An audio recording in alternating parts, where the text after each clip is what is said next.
Hello friends, मैं doctor Satish Singhal. पिछले video में मेरे द्वारा आपको क्वांटम अवधारणा और क्वांटम सिद्धांत की अवधारणा के बारे में पढ़ाया जा रहा था, जहां जैसा कि मैंने आपको बताया था कि कृष्णिका के विकिरण ऊर्जा स्पेक्ट्रम आरेख की सैद्धांतिक व्याख्या चिरसम्मत सिद्धांतों से संभव नहीं हो सकी। ओके, जिसके लिए चिरसम्मत सिद्धांतों के आधार पर वीन ने विकिरण नियम प्रतिपादित किया, जो कि केवल लघु तरंगदैर्घ्य परास के लिए व्याख्या करने में सफल हुआ, लेकिन दीर्घ तरंगदैर्घ्य परास के लिए असफल रहा। इसी क्रम में वैज्ञानिक रैले जीन्स द्वारा चिरसम्मत सिद्धांत के आधार पर विकिरण ऊर्जा स्पेक्ट्रम की व्याख्या करने का प्रयास किया गया, लेकिन ये दीर्घ तरंगदैर्घ्य परास के लिए यथार्थ रहा। लघु तरंगदैर्घ्य परास में विकिरण ऊर्जा स्पेक्ट्रम की व्याख्या संभव नहीं हो सकी। तो इस सब के पश्चात वैज्ञानिक प्लांक ने एक बहुत ही क्रांतिकारी विचार प्रस्तुत किया, जहां रेले जीन्स की अवधारणा को कि कृष्णिका में विद्यमान या कृष्णिका की दीवार में विद्यमान दोलक, जिन्हें विद्युत चुंबकीय दोलक या परमाणु दोलक कहते हैं, बाद में जाकर के उनको प्लांक दोलक भी कहा जाने लगा। तो इन दोलकों के कारण ही ऊर्जा का उत्सर्जन और अवशोषण होता है। ये रैले और जीन्स की बात भी थी, प्लांक ने इसको कंटिन्यू किया, लेकिन डिफरेंस केवल ये रखा कि प्लांक के अनुसार ये विद्युत चुंबकीय दोलक, कृष्णिका में विद्यमान ये विद्युत चुंबकीय दोलक ऊर्जा विकिरण ऊर्जा का उत्सर्जन या अवशोषण सतत रूप में ना करके विविक्त रूप में करते हैं। जहां न्यू आवृत्ति के दोलकों के लिए ऊर्जा के न्यूनतम विविक्त मान को h न्यू से व्यक्त किया जाता है, जिसे क्वांटा कहते हैं। जब h प्लांक नियतांक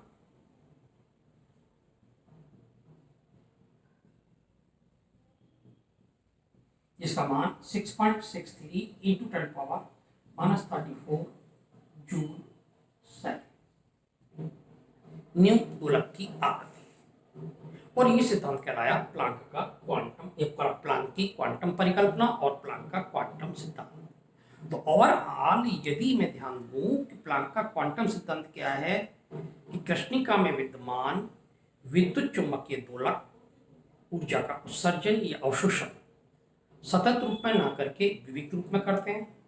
न्यूनतम विविक्त मान को ऊर्जा का क्वांटा कहते हैं। सिद्धांत क्वांटम सिद्धांत कहलाता है, जहाँ न्यू आवृत्ति के दोलक के लिए इसकी ऊर्जा h न्यू से व्यक्त की जाती है। जब विविक्त का आशय ये ध्यान में आना चाहिए कि h new 2h new 3h new यानी h न्यू के पूर्ण इंटीजर होल इंटीजर मल्टीपल के रूप में ऊर्जा का उत्सर्जन या अवशोषण होता है। इस प्लांक द्वारा प्रस्तुत की गई इस परिकल्पना के आधार पर प्लांक ने जो विकिरण सूत्र दिया, उस विकिरण सूत्र के द्वारा कृष्णिका विकिरण के ऊर्जा स्पेक्ट्रम की पूरे ऊर्जा स्पेक्ट्रम की सैद्धांतिक व्याख्या संभव हो सकी। लेकिन यहाँ एक विषय और आता है कि प्लांक ने जब ये थ्योरी डेवलप की, तो फिर प्लांक ने प्लांक दोलकों की माध्य ऊर्जा पहले ज्ञात की है, जिसके आधार पर आगे काम संभव हो सकेगा। तो हमारे इसी वीडियो में मैं कंटिन्यू करूंगा प्लांक दोलकों की माध्य ऊर्जा। प्लांक दोलकों की माध्य ऊर्जा निकालने के लिए वैज्ञानिक प्लांक ने कृष्णिका, संपूर्ण कृष्णिका को दोलकों का निकाय माना। जिन्हें अपन प्लांक दोलक कह रहे हैं, उनका क्या मान लिया? एक समुदाय या निकाय मान लिया। ऐसा निकाय कि जिसमें 0 h new 2 h new 3 h new n h new ऊर्जा के दोलक विद्यमान है। तो फिर इस स्थिति में नियत ताप T पर मैक्सवेल बोल्ट्जमान ऊर्जा नियम अनुसार NH न्यू ऊर्जा के दोलकों की संख्या इस समीकरण से व्यक्त की जा सकती है, A exponential power -n h new upon kT, जबकि बोल्ट्जमान नियतांक है। तो यदि दोलकों के निकाय में NH न्यू ऊर्जा के दोलकों की संख्या nn इक्वल टू ये है, तो नेचुरल है कि NH ऊर्जा के इन nn दोलकों की कुल ऊर्जा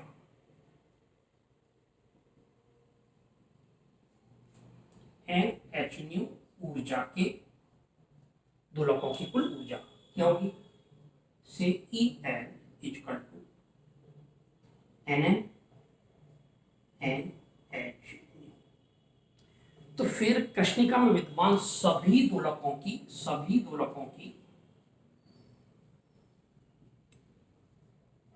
कुल ऊर्जा E दी जा सकती है समेशन En से of summation nn NH। Natural है कि NH ऊर्जा के दोलकों की संख्या कितनी है, nn। कृष्णिका जिसे हमने दोलकों का समुदाय माना हुआ है उसमें 0H 2H 3H विभिन्न ऊर्जा के दोलक हैं, तो कुल दोलकों की संख्या कितनी होगी, कुल दोलकों की संख्या that is n equal to summation nn। तो जैसे कि हम जानते हैं कि माध्य ऊर्जा हम कह सकते हैं सभी दोलकों की कुल ऊर्जा बटे दोलकों की संख्या, अर्थात माध्य ऊर्जा दोलकों की माध्य ऊर्जा average E is equal to समुदाय में विद्यमान दोलकों की कुल ऊर्जा बटे दोलकों की संख्या। तो समीकरण 2 और 3 से यदि मैं वैल्यू सब्स्टिट्यूट करूं तो माध्य ऊर्जा E is equal to summation nn NH upon summation nn, जहां समीकरण 1 के अनुसार nn का मान है a exponential power minus NH upon kT। तो यदि ये वैल्यू सब्स्टिट्यूट करूं तो average E is equal to summation NH exponential power minus NH upon kT upon summation exponential power minus NH upon kT। Okay, इस derivation को हल करने के लिए माना x equal to h upon kt, so that h equal to क्या होगा, x kt। यदि ये वैल्यूज इस समीकरण 4 में सब्स्टिट्यूट करूं एवरेज E इक्वल टू मुझे मिलेगा summation nx kt exponential power minus nx upon exponential power minus nx। Okay, जिसे मैं इस फॉर्मेट में लिख सकता हूं average E equal to minus x summation d upon dx exponential power minus x kt x in power nx upon exponential power minus nx से समीकरण number 5,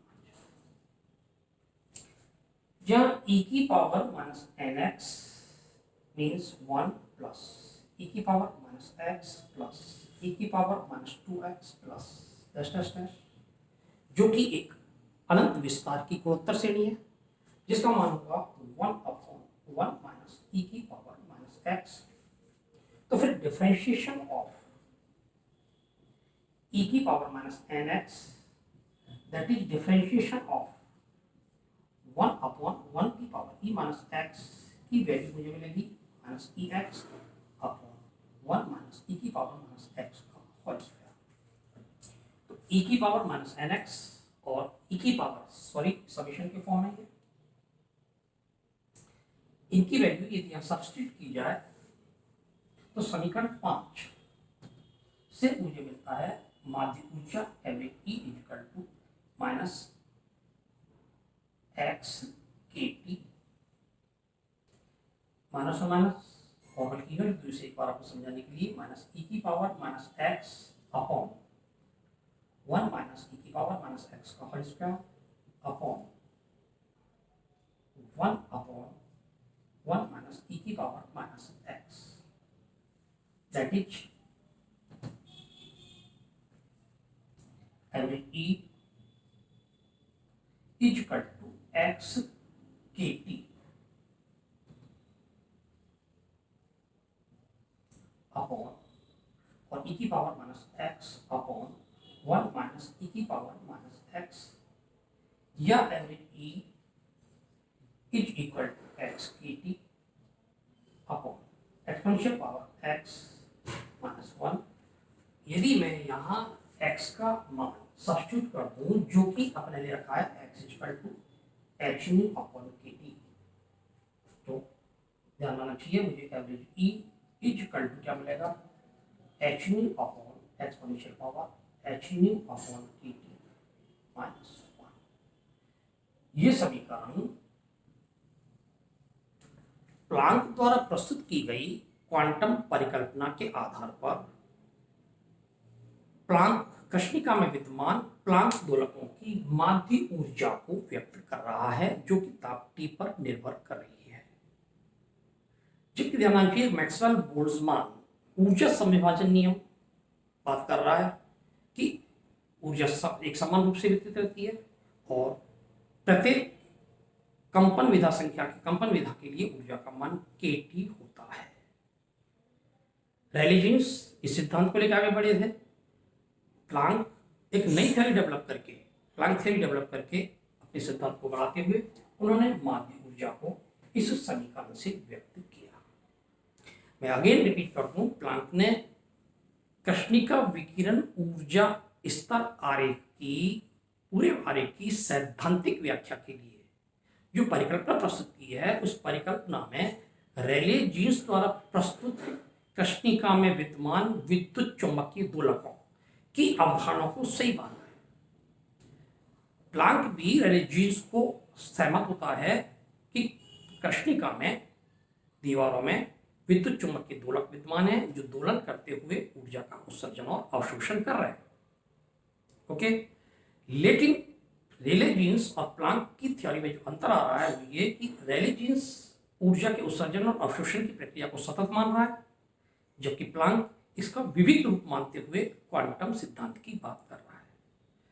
इसी आधार पर वैज्ञानिक प्लांक ने क्वांटम विकिरण नियम प्रस्तुत किया, जिसको मैं आपको अगले वीडियो में शेयर करूंगा। थैंक्स।